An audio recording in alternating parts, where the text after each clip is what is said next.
Think about the community that you live in today. What's good about it? What issues would you like to speak up about? Would you let your gender hold you back from doing so? In this video, we'll explore the actions and consequences of a group of 5 sisters whom we encounter in the Book of Numbers.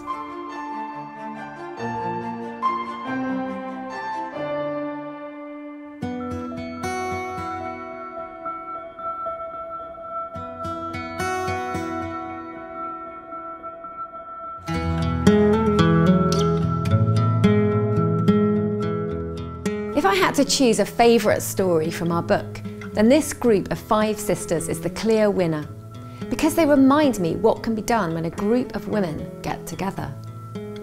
Machlan, Noah, Hoglah, Milcah and Tirzah. 5 women that you're unlikely to have heard of, but whose chutzpah transformed the lives of women down the centuries. They were all daughters of a man called Zelophehad, who had died. The family lived at a time when the Israelites were still in exile in the wilderness. They'd been led out of Egyptian slavery by Moses, and after 40 years of wandering, they were soon to be entering into the Promised Land. It was a classic patriarchal society.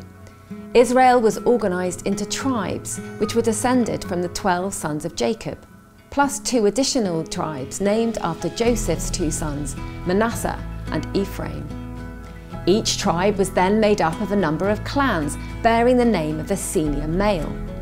The girl's father, Zelophehad, was from the tribe of Manasseh.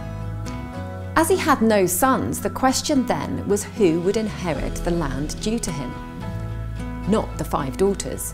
It was against Jewish law. The land would pass to another clan, and Zelophehad's name would die with him. His daughters decided this wasn't good enough. So they joined together and went to the sacred area where Moses and other high-ranking male leaders congregated. And they spoke up. Their reasoning was forthright, concise, personal and persuasive, and it ended with this plea: why should the name of our father be taken away from his clan because he had no son? Moses doesn't know what to do.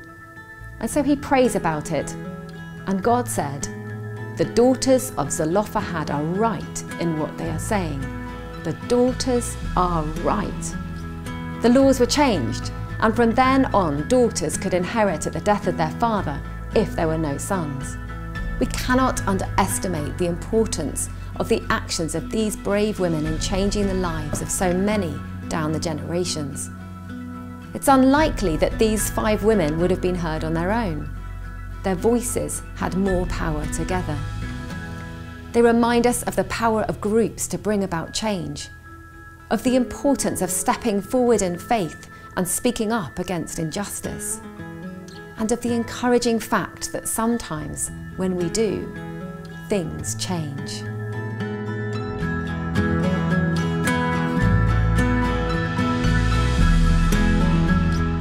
In a patriarchal society, the daughters of Zelophehad raised their voices and spoke up, and they were heard. Are there things that you'd like to speak up for in your community? What might prevent you from doing so?